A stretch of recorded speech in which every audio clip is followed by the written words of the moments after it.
ತುಮಕೂರು ನಗರದ ಮರಳೂರು ದಿಣ್ಣೆ ಸರ್ಕಲ್‌ನಲ್ಲಿ doctor APJ Abdul Kalam auto ಚಾಲಕರ ಸಂಘದ ವತಿಯಿಂದ 77ನೇ ಗಣರಾಜ್ಯೋತ್ಸವವನ್ನು ಆಚರಿಸಲಾಯಿತು. ಈ ಕಾರ್ಯಕ್ರಮದಲ್ಲಿ ಎಪಿಜೆ ಅಬ್ದುಲ್ ಕಲಾಂ ಆಟೋ ಚಾಲಕರ ಸಂಘದ ಕಾರ್ಯದರ್ಶಿ ನಜೀರ್ ಅಹ್ಮದ್ ಮತ್ತು ಸಮಾಜ ಸೇವಕರಾದ ಮಕ್ತೂಮ್ ಅಲಿ ರವರು, ಜಯನಗರ ಪೊಲೀಸ್ ಠಾಣೆಯ ಪೊಲೀಸ್ ಸಿಬ್ಬಂದಿ ಶಿವಣ್ಣನವರು, ಮಂಜುನಾಥ್, ರಾಮಕೃಷ್ಣಯ್ಯ, ಪ್ರವೀಣ್, ಕರೀಂ, ಪಾಷಾ, ಮಂಜುನಾಥ್, ಹೆಡ್ ಕಾನ್ಸ್ಟೇಬಲ್ ಮತ್ತು ಎಪಿಜೆ ಅಬ್ದುಲ್ ಕಲಾಂ ಆಟೋ ಚಾಲಕರ ಸಂಘದ ಸದಸ್ಯರು ತೌಫೀಕ್, ಸಲೀಂ, ಪಾಷಾ, ಶಾಜಾದ್, ಜೆಬಿ, ಇಬ್ರಾಹಿಂ, ನವಾಜ್, ಶಿವಕುಮಾರ್, ಮೂರ್ತಿ, ಟಿ. ಶಂಕರಪ್ಪ, ಮಲ್ಲಿಕ್, ತಾಸು, ಕರೀಂ, ನಮ್ಮ ವಾರ್ಡಿನ ಹಿರಿಯ ಮುಖಂಡರು ಮಹಬೂಬ್ ಸಾಬ್, ಮುಸ್ತಾಕ್ ರವರು ಮತ್ತು ನಮ್ಮ ವಾರ್ಡಿನ ಎಲ್ಲ ಮುಖಂಡರು ಉಪಸ್ಥಿತರಿದ್ದರು.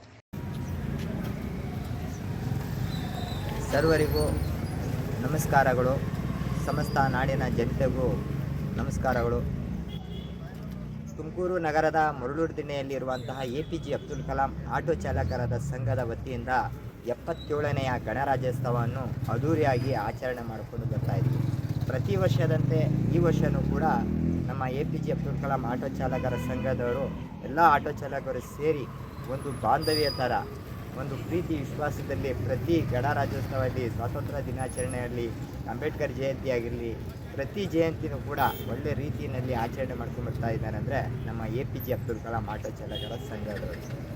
ಇವತ್ತು ನಮ್ಮ ಒಂದು ಇತಿಹಾಸದ ದಿನ ಅಂದರೆ ಈ ದಿನ 1956ರಲ್ಲಿ ಒಂದು ಗಣರಾಜ್ಯೋತ್ಸವವನ್ನು ಪ್ರಾರಂಭವಾಗಿ ಇವತ್ತು 26 ಜನವರಿ ಮತ್ತು ಇದೇ ವರ್ಷ 2026 ಮುಂದೆ ಸಮಕ್ಕೆ 26 ತಾವುಗಳೆಲ್ಲ ನೋಡಬಹುದು. ಜನವರಿ 26 ಮತ್ತು 77ನೆಯ ಗಣರಾಜ್ಯೋತ್ಸವ ಮತ್ತು 2026 ಇದೇ ರೀತಿಯಲ್ಲಿ ಆಟೋದ ಎಲ್ಲ ಸಂಘದ ಚಾಲಕರು ಅದ್ದೂರಿಯಾಗಿ ಪ್ರತಿ ವರ್ಷವೂ ಇದೇ ಥರ ಮಾಡ್ಕೊಂಡು ಹೋಗಲಿ ಅಂತ ಹೇಳುತ್ತಾ ನನ್ನ ಮಾತನ್ನು ಮುಗಿಸ್ತೀನಿ. ಜೈ ಹಿಂದ್, ಜೈ ಕರ್ನಾಟಕ. ಮಕ್ತೂಮ್ ಅಲಿ, ಸಮಾಜ ಸೇವಕರು.